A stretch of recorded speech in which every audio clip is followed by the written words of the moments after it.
Alrighty, good day and welcome. My name is Mr. JB and today we are going to be going through another Photopea tutorial.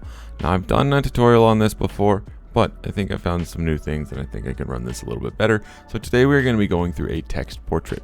So with that, we are going to be using this image of Paul Walker, and this is kind of what we're going to be starting with. So to begin, we are going to crop our image. So we're going to select a crop tool, which is the thing that kind of looks like Minecraft DNA over on the top left of our screen. And then from there, we're going to change where it says free in the top middle to fixed size. Now we're going to change this to 850 by 1100. Now when we're going through and we're doing that, it might end up being huge based on your image, or it might end up being small. That's okay. You're just going to end up bringing in that rectangle and you're going to select basically just the face. Your job is to kind of just ensure that the face itself is there, and you want to try and make it as center as possible. Now it might end up snapping to the center, and that's okay, but if it's not, then you want to try and end up having these center lines lined up with roughly the center of the nose.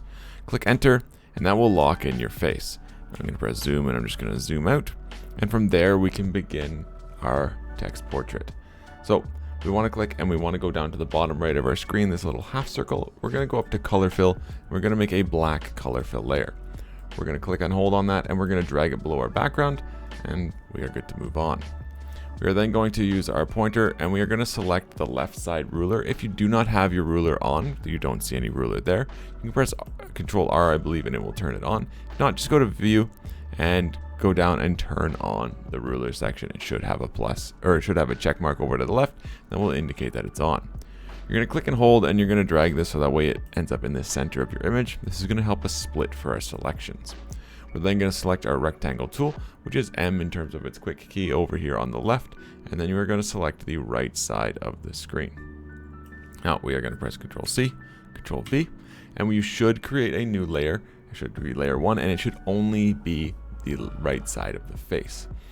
Now with that, you're now going to select the left side of the face. So select your background layer and create that rectangle of the entire left side, and you're going to create a raster mask.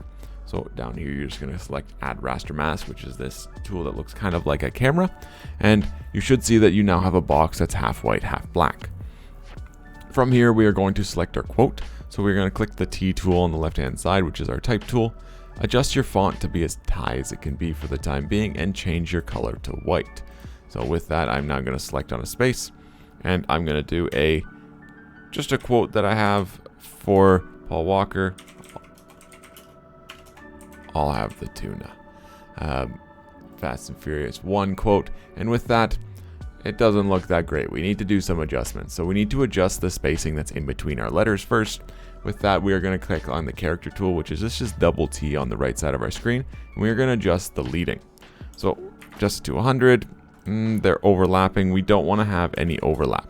We want to have just a small space in between, because our goal is going to be eventually to see through these letters, and we want to see as much detail as possible. Now we're going to adjust the size on this. I hold shift and I grab one of the corners and I just stretch it out. Again, as I said, the idea is to see as much of the face as possible. So we're just going to adjust it so that way we can. That way when we see through this, we should see tons of what this face is. Now we're going to drag it below our layer 1, and it should disappear. It does. Great, you are doing things correct. You're going to right click on your layer 1, and you're going to select clipping mask. From there, you now have your quote, you now have your text portrait. That's really all that this is. Now, there are different styles. Some people like to create this like a black and white image, and I'll show you how to do that. We can still do all these steps that we just did. We're just going to go down to the right side of our screen and go to new adjustment layer, and we're going to go to hue and saturation. From there, we're just going to drag our saturation level down, and we can drag our lightness and change the lightness of our image depending on what we want. And it's just going to adjust everything.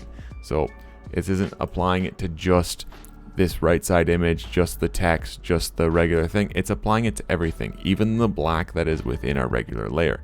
If you wanted to do it separately, then there'd be a little bit more that you have to do. But ultimately, that is how you create a text portrait. Now, there's a couple different styles, some of them where the text encompasses the whole face and it's a big story, but this is just a different style of a text portrait. And again, the goal is to have as much of the face showing. If you didn't like your font, you could change your font at any point. So here I'll select my font. I'm going to double click on it all to select it all. And you could just go to your text option and just choose a font that matches your image a little bit better. There's tons of font styles. There's hundreds, there's thousands within here. So choose one that matches, choose one that shows the face. And it's important that when you're choosing it, that you choose a font that is thick. If you choose something that's thin, like for example, if I chose something like this, you're not going to see much of the face. It doesn't really look that good. So it's important that you choose something that is big and bold in terms of its font. Now, if you've done all those adjustments and it kind of changed your typography, changed the spacing, then you could just adjust it from here. You can adjust this at any point to end up having, make sure you have your font selected, to adjust what is able to be seen through. So that way you can maximize the ability of your font. Now with that, that is it. That is all. That's all we are going to cover for today. As always, thank you so much for watching. I hope you enjoyed and I hope you learned something. Have a wonderful day. Take care and be safe.